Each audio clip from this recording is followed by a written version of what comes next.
bir bantı aldım. Hemen şöyle katladım kare. Şuradan kestim. Bir üçgen kestim. Bir üçgen yaptım kendime. Evet. Bir üçgen yaptım. Kenarlarını da yuvarladım. Kenarları da yuvarlayınca Hocam ne yapıyorsun? çok beğendiniz değil mi? Çıkartsın. Şimdi hocam Çağlam şuradan küçücük bir çentik atın. Minik.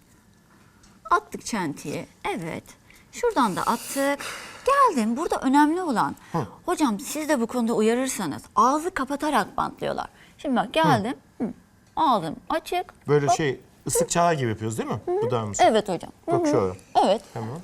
Küçücük Söyleyeceğim şu anda. Nasıl yapacağım ıslıkçalar ben gibi. bunu şu an? Islıkçalar gibi. Ya çok gülüyorum. Çok tatlı çalama. olacaksınız. Hocam. Yakıştı ama ya.